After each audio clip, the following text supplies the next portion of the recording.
السلام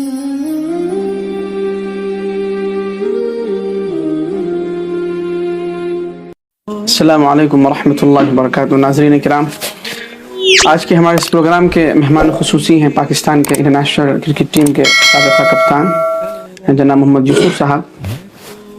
جناب محمد یوسف صاحب پاکستان کے صوبہ پنجاب کے شہر لاہور سے تعلق رکھتے ہیں. 1974 میں آپ کی پیدائش ہوئی ہے اور 1998 سے لے کر 2010 تک آپ نے اپنے ملک کی انٹرنیشنل طور پر نمائندگی کی ہے اور آپ نے تینوں فارمیٹ کی کرکٹ کھیلی، جس میں آپ نے قومی سطح سے لے کر کاؤنٹی کرکٹ تک کی نمائندگی اس کے اندر شامل ہے. آج کی اس خصوصی انٹرویو میں ہمیں محمد یوسف صاحب کی زندگی کے بارے میں کچھ حالات ہم جاننے کی کوشش کریں گے. تو آئیے ہم سب سے پہلے آپ کا استقبال کرتے ہیں ہمارے داعی اور سابقہ پاکستانی کرکٹ ٹیم کے کیپٹن محمد یوسف صاحب کا. السلام علیکم ورحمۃ اللہ.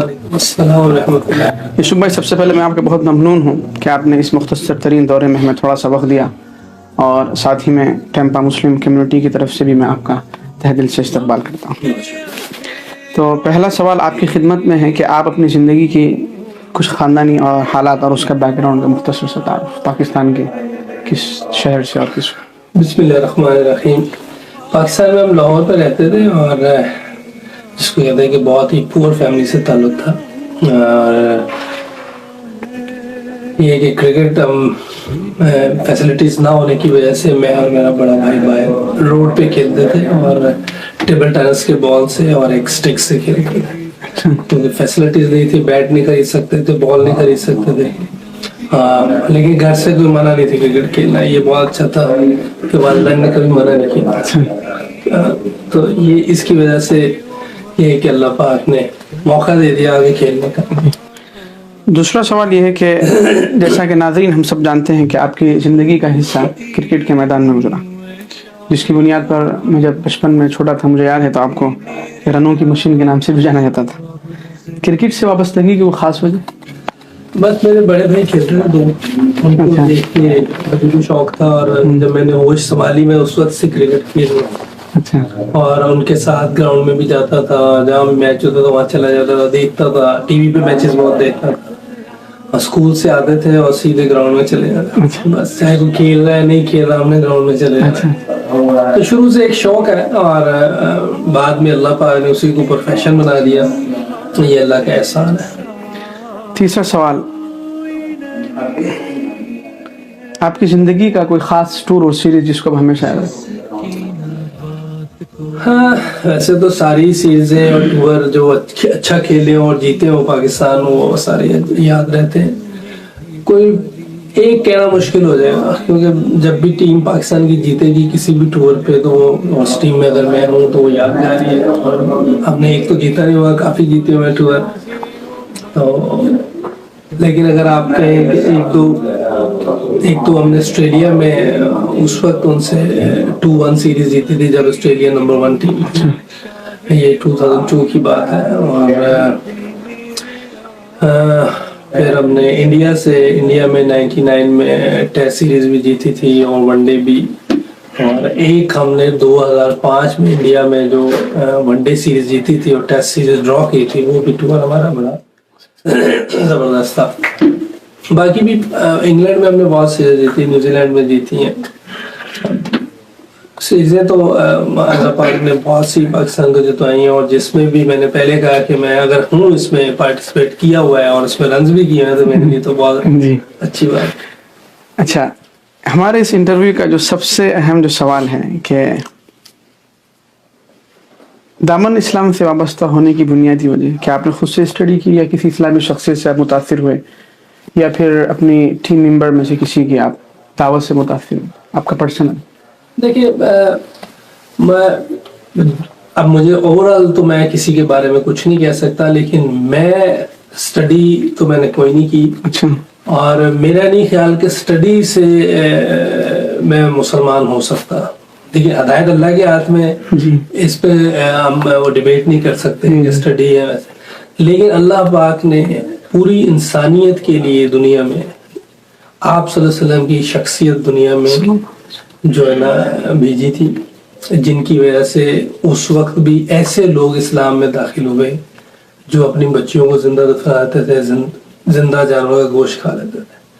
صرف آپ صلی اللہ علیہ وسلم کی معاشرت، اخلاقیات اور ان کے طریقے، ان کا اٹھنا بیٹھنا، کاروبار، شادی بیاہ، یہ ساری چیزیں دیکھ کے وہ لوگ مسلمان ہو گئے تھے. انہوں نے بھی کوئی چیز نہیں پڑھی ہوئی تھی. اور دنیا میں نبیوں کے بعد اگر کسی کے ایمان کی بات کی جاتی ہے تو وہ صحابہ رضی اللہ تعالیٰ عنہ اجمعین کی بات. انہوں نے کوئی اسٹڈی نہیں کی تھی. اور اللہ پاک نے مجھے بھی جو اسلام دیا ہے، جو کلمے کی دولت سے نوازا ہے، وہ بھی ہمارے ایک مسلمان، جو مسلمان تو پہلے بھی تھے لیکن نبی کی زندگی نہیں تھی. اور میرا تعلق بھی بہت پرانا تھا ان کے ساتھ، لیکن چونکہ سنت پہ عمل نہیں تھا اور نبی کی جیسے صحابہ رضی اللہ تعالیٰ عنہ اجمعین جب پوری دنیا میں جاتے تھے تو وہ جا کے کہتے تھے ہماری طرح ہو جائے. وہ کیوں کہتے تھے؟ اس لیے کہ پاؤں کے ناخن سے لے کے سر کے بال تک جیسا حلیہ مبارک آپ صلی اللہ علیہ وسلم کا تھا ویسے انہوں نے بنایا ہوتا، اور جو زندگی مبارک آپ صلی اللہ علیہ وسلم نے اختیار کی ہوئی تھی ویسی وہ نقل کر رہے ہوتے تھے. تو جو لوگ ان کی طرح ہوتے تھے وہ مسلمان ہوتے تھے. اسی طرح ہمارے کرکٹر سعید انور جو ہیں، ان سے میرا تعلق تو بہت پرانا ہے، 1990 سے ہے، اور پاکستان ٹیم میں کھیلا ہوں 98 سے. تو لوگ سمجھتے میں اس وقت ملا انہیں، لیکن میرا 1990 سے ان کے ساتھ تعلق ہے، کیونکہ ان کا چھوٹا بھائی اور میں دونوں کالج میں اکٹھے داخل ہوئے تھے 1990 میں. ہمارے پاکستان میں لاہور میں کالج ہے FC کالج، اس میں ہوئے تھے. تو میرا ان سے تعلق اس وقت سے ہے، گھر آنا جانا ہے. لیکن اس وقت ان کی زندگی میں یہ چیزیں نہیں تھی. اگر ابھی کوئی ان کو دیکھے گا سعید بھائی کو تو اندازہ ہو جائے گا میں کیا بات کر رہا ہوں. جنہوں نے پہلے دیکھا ہوگا وہ دونوں چیزیں جو کمپیریزن کرے گا تو اس کو اندازہ ہو جائے گا میں کیا بات کر رہا ہوں. تو جب ان کی زندگی میں یہ سنت عمل آیا تو مجھے پھر شوق پیدا ہوا کہ یہ اسلام کوئی مذہب ہے. کیونکہ میں بچپن سے مسلمان محلے میں رہ رہا ہوں، مسلمان دوست ہیں، مسلمان اسکول کے بھی دوست ہیں، کالج کے بھی، پھر کلب کرکٹ میں، پھر میں فرسٹ کلاس کھیلا اس میں بھی، پھر پاکستان ٹیم میں گیا ہوں اس میں بھی. لیکن جو چیز کسی کے لیے فائدہ کر سکتی ہے وہ نبی کی زندگی ہے. مسلمان فائدہ نہیں کر سکتا، نبی کی زندگی کر سکتی. ایمان والا جو بننے کی کوشش کرے گا اس سے کسی دوسرے کو فائدہ ہوگا. جیسے صحابہ رضی اللہ تعالیٰ عنہ اجمعین ایمان والے بھی تھے اور دوسروں کا بھی فائدہ کرتے تھے، دوسروں کا بھی اسلام میں آنے کا ذریعہ بنتے تھے. تو میرا اسلام میں ذریعہ آنے کا ذریعہ جو ہے بظاہر جو ہے وہ سعید انور ہے، لیکن انہوں نے جو زندگی اختیار کی وہ سنت والی زندگی تھی، جس کی وجہ سے اللہ پاک نے مجھے ہدایت. آپ کے اسلام سے وابستہ ہونے کے بعد کچھ پرسنل بھی خاندان پر کچھ اثرات سے مرتب ہوئے؟ دیکھیں، آپ جب شروع میں کوئی بھی مذہب ہو اس کو چھوڑ کر دوسرے میں جائیں گے تو فیملی میں، گھر میں مسئلہ ہوگا. لیکن چونکہ ہمارے حاجی عبدالوہاب صاحب جو پوری دنیا کے امیر رائے گنج میں جو ہوتے ہیں، انہوں نے بڑی زبردست بات کی. انہوں نے یہ فرمایا کہ خیر سے خیر نکلتی اور شر سے شر نکلتا ہے، اور یہ خیر کا کام ہے کلمہ پڑھنا. انشاءاللہ اگر تم اس پہ جمے رہے تو اللہ پاک ان سب کو بھی کلمہ دے دے گا، اور ویسے ہی ہوا، اللہ پاک ان سب کو بھی کلمہ دے. ماشاءاللہ. اچھا، اسلام سے وابستہ ہونے کے بعد تبلیغی جماعت سے کیسا تعارف اور اس سے منسلک ہونے کی کوئی خاص وجہ؟ اسی وجہ سے تو تبلیغی جماعت کی وجہ سے تو سعید انور بھی چینج ہوئے جی، اور مجھے بھی اللہ نے جو کلمہ شروع سے تبلیغ سے وابستہ ہے جی، شروع سے الحمدللہ جو مسلمان ہوئے، اور ساتھ ہی میں نے سہ روزہ لگا دیا تھا. اچھا، پھر اسلام سے وابستہ ہونے کے بعد کوئی آپ کو بنیادی فرق دیکھا سابقہ زندگی میں، آپ کی پرسنل؟ یہ تھوڑا بہت تو دیکھیں، کوشش تو میں کر رہا ہوں، میں کوشش کرتا ہوں کہ اللہ کے حکموں کو پورا کرنے کوشش جی، اور کوشش کرتا ہوں کہ اپنی زندگی سنت کے مطابق گزارنے کی کوشش کروں. دیکھیں، جو آج پوری دنیا میں مسلمانوں کو مشکل ہو رہی ہے اس کی سب سے بڑی وجہ یہ ہے کہ جو مسلمان ہیں وہ سنت زندگی پہ آنا نہیں چاہتے، بہانے ڈھونڈ رہے ہیں کہ یہ ہے وہ ہے. یہ دیکھیں جی، سنت والا یہ کر رہا ہے، سنت والا کچھ بھی کر رہا ہے وہ اس کی غلطی ہے، اس انسان کی، اس مسلمان کی اپنی جو ہے اپنی غلطی ہے. اس میں سنت عمل کا کوئی قصور نہیں.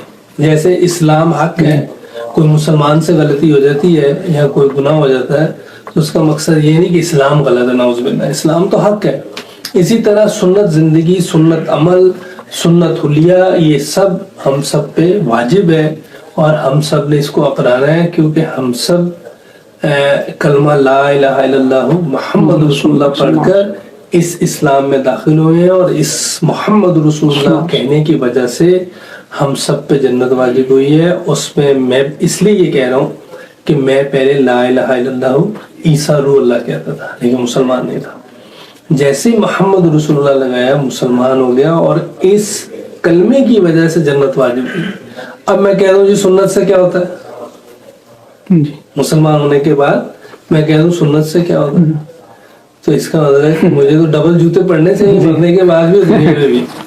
تو جو بھی میں ہوں، آپ ہے، کوئی بھی ہے مسلمان، اگر وہ سنت زندگی کو پسند نہیں کر رہا اور اپنا نہیں رہا تو اس کا مطلب پسند نہیں کر رہا ہے، چاہے وہ جو مرضی بہانے ڈھونڈے۔ اگر وہ اپنا نہیں رہا، ویسا حلیہ بنانے کی کوشش نہیں کر رہا، ویسے کام کرنے کی کوشش نہیں کر رہا، کوشش ہے، غلطی گناہ، ہم انسان ہیں، کسی سے بھی ہو سکتے، فرشتے نہیں ہیں کہ ہم ہر وقت صحیح کام کریں گے، کوئی غلطی بھی ہو سکتی ہے۔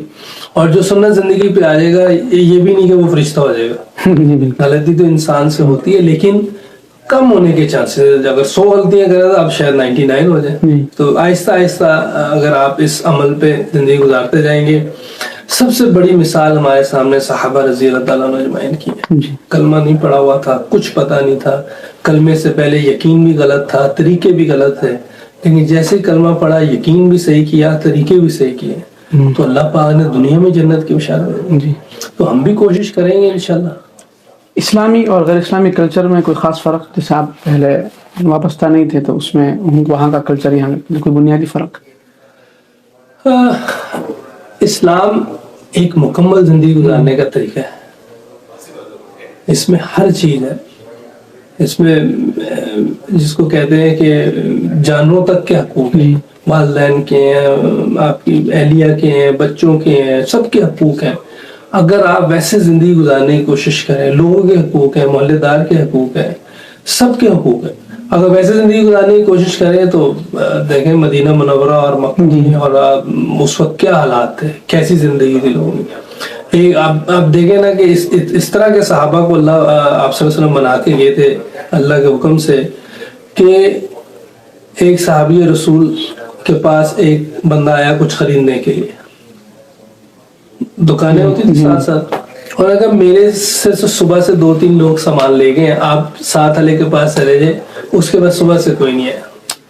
تو یہ اسلامک طریقہ ہے، یہ اس انسان کے اندر ان اعمال کی وجہ سے، آپ صلی اللہ علیہ وسلم کے طریقوں کی وجہ سے، اللہ کے احکامات کی وجہ سے انسان کی مدد کرنا شروع ہو جاتا ہے۔ آج ایسے نہیں ہوتا، کیونکہ ہم نہ اللہ کے احکامات پہ عمل کرنے کی کوشش کر رہے ہیں، نہ سنت عمل پہ آنے کی کوشش۔ اس وجہ سے آج ہم ایک دوسرے کی ٹانگ بھی کھینچتے ہیں، جھوٹ بھی بولتے ہیں، دھوکہ بھی دیتے ہیں، صرف اس لیے کہ میرا کچھ بن جائے۔ نہیں، اگر ہم سب کا سوچیں، اپنا بھی دوسروں کا بھی، کسی کے ساتھ زیادتی نہ کریں۔ تو اسلام میں بنیادی اگر تعلیمات دیکھی جائے آپ صلی اللہ علیہ وسلم کی، صحابہ کی، تو یہ ہے کہ ہر ایک کے لیے دل میں خیر خواہی۔ ٹیم کے کوئی خاص کھلاڑی جس سے آپ کے بہت قریب یعنی تعلق رہا ہو، سعید انور کو چھوڑ کر؟ سعید انور تو ہمارے سینئر بھی ہیں، بڑے بھائی بھی ہیں، اور ان سے آپ یہ کہہ سکتے ہیں کہ کلمہ ملا ہے۔ اور کرکٹ تو اوبیسلی میرے ہیرو ہے، ہمارے فیورٹ پلیئر ہیں سعید انور، انضمام الحق، دونوں بڑے بھائیوں کی طرح بھی ہیں، اور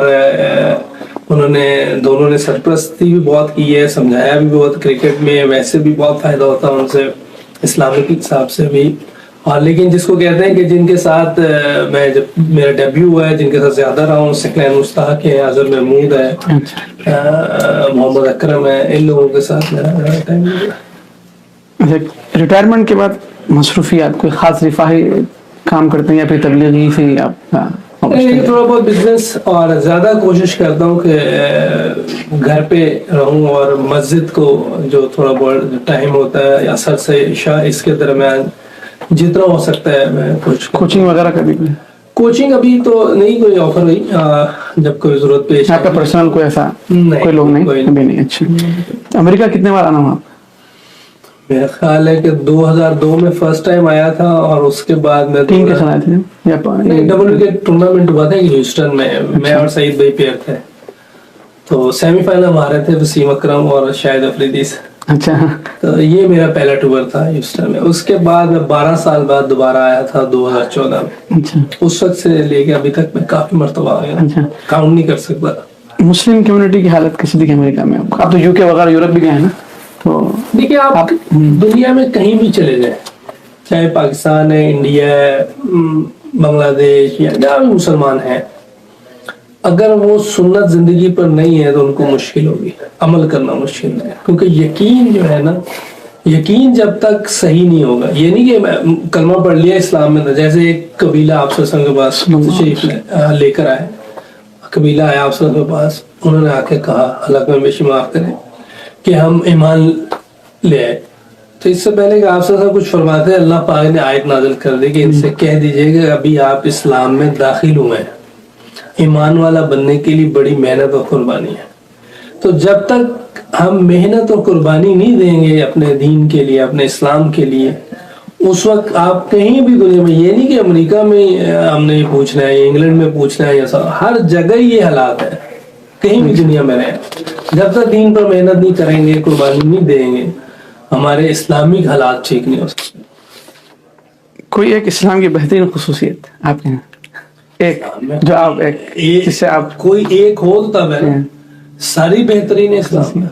اصل مقصد یہ ہے کہ یقین ہمارا صحیح ہو جائے, طریقے صحیح ہو جائے. تو آخر میں ناظرین کو کوئی خاص پیغام آپ اپنا ایک, آپ اپنی, چونکہ میں اپنی پرسنل زندگی کے لحاظ سے, میرا تو یہ اپنا ایکسپیرینس ہے کہ انسان کسی میدان میں رہنما دین کو زندہ کر سکتا ہے. ایک لوگوں کا کانسیپٹ بن گیا, جیسے کہ کچھ دنیا میں کچھ خاص پلیئر ہیں جو اپنی فیلڈ میں رہتے ہوئے بھی وہاں پر ان کی زندگی میں جو اسلام جھلکتے ہیں, ہاشم املا ہے یا معین علی انگلینڈ کے, سعید انور آپ ہو گئے. تو یہ ہمارے یوتھ کو آپ بتائیے کہ آپ کسی بھی فیلڈ میں رہیں وہاں اسلام بیریئر نہیں ہے چیز کی. یوتھ ہو, بوڑھے ہوں, جوان ہوں, کوئی بھی ہو, اسلام جو ہے وہ 1400 سال پہلے بھی وہی تھا, آج بھی وہی ہے, اور مرتے دم تک قیامت تک اسلام نے ہی رہنا ہے. اور جو اس کے مطابق زندگی گزارے گا, اللہ کے احکامات کو, آپ صلی اللہ علیہ وسلم کے طریقوں پر زندہ کرتا رہے گا, چاہے وہ کسی بھی ملک میں رہے, کسی بھی فیلڈ میں رہے, کچھ بھی کرے. کیونکہ اسلام میں نہ تو کسی کام سے منع کیا گیا, نہ کھیلنے سے منع کیا گیا, نہ پڑھنے سے منع کیا گیا ہے, کسی چیز سے منع نہیں کیا. ہاں یہ ضرور کہا گیا ہے کہ کسی بھی کام میں لگو گے تو نہ اللہ کا حکم توڑو, نہ نبی کا طریقہ چھوڑو. اس طرح زندگی گزاریں, ملک کوئی بھی ہو, کاروبار کوئی بھی ہو, کوئی بھی آپ کی فیلڈ ہو, آپ دنیا میں بھی کامیاب ہوں گے, آخرت میں بھی. اور قرآن کی ایک آیت ہے, ناظرین اللہ کو ہمیشہ معاف کرے, آپ مفتی بھی ہیں, قرآن میں آیا ہے, اللہ کو ہمیشہ معاف کرے, آیت کا ترجمہ ہے کہ جو دنیا کی کھیتی کا طالب ہوگا ہم انہیں کچھ دنیا دیں گے اور آخرت میں اس کا کوئی حصہ نہیں ہوگا, اور جو آخرت کی کھیتی کا طالب ہوگا ہم انہیں دنیا بھی دیں گے, آخرت بھی دیں گے. اور صحابہ کی مثال ہمارے سامنے ہے, اللہ نے دنیا بھی دی, کیسر و کسریٰ کے خزانے بھی قدموں میں ڈالے, اور دنیا میں بھی جنت کی بشارت دے دی. تو یہی میرا پیغام ہے آپ کے لیے بھی, اپنے لیے بھی. یہ نہیں کہ آپ کو دے رہا, پہلے میرے لیے کہ اگر میں بھی ایسے زندگی گزاروں گا تو میں کامیاب ہو سکتا ہوں, اگر میں بھی ایسی زندگی گزاروں میں بھی پھنس جاؤں گا. پھر دوبارہ آپ کا شکر گزار ہوں کہ آپ نے اپنا بہت قیمتی وقت اور معلومات میں فراہم کی. اللہ کی جو ہے کوششوں کو قبول فرمائے اور دین کے کام کے لیے جو ہے آپ کو قبول فرمائے.